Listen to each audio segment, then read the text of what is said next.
CA സ്റ്റുഡൻസിൽ പലപ്പോഴും കണ്ടിട്ടുള്ള ഒരു പ്രശ്നമാണ് ഈ സെൽഫ് ഡൗട്ട് എന്ന് പറയുന്നത്. അതായത് ഒരു 2ഓ 3ഓ അറ്റംപ്റ്റ് എക്സാം എഴുതിയിട്ടും പാസ്സാവാൻ പറ്റിയിട്ടില്ലെങ്കിൽ പലർക്കും അപ്പോൾ ഒരു ചിന്ത വരും. ഇതെനിക്ക് പറ്റുന്നത് തന്നെയാണോ? ഞാൻ ഇത് ഡ്രോപ്പ് ചെയ്യണോ? ഞാൻ മറ്റെന്തെങ്കിലും പഠിക്കാൻ പോകണോ? അങ്ങനെ. നമുക്ക് ആദ്യം നമ്മുടെ മേലെ ഒരു വിശ്വാസം വേണം. നമ്മുടെ മിസ്റ്റേക്സ് എന്താണെന്ന് ഐഡന്റിഫൈ ചെയ്തിട്ട് മുന്നോട്ട് പോവാം. നമ്മൾ ആദ്യം നമ്മുടെ മേലെ ഒരു വിശ്വാസം ഉണ്ടാക്കിയെടുക്കുക തന്നെ വേണം. നമുക്ക് അല്ലെങ്കിൽ നമ്മളെ മോട്ടിവേറ്റ് ചെയ്യാൻ നമ്മൾ മാത്രമേ ഉള്ളൂ എന്നുള്ളത് ഫസ്റ്റ് ആയിട്ട് മനസ്സിലാക്കുക. നമുക്ക് നമ്മുടെ മേലെ വിശ്വാസം ഇല്ലെങ്കിൽ മറ്റുള്ളവർക്ക് അത്രയും ഉണ്ടാവില്ല.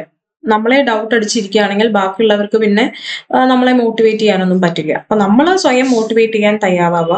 നമുക്കിപ്പോ 2 അറ്റംപ്റ്റോ 3 അറ്റംപ്റ്റിലോ കിട്ടിയില്ല എന്നുണ്ടെങ്കിലും വിഷമിക്കാതിരിക്കുക.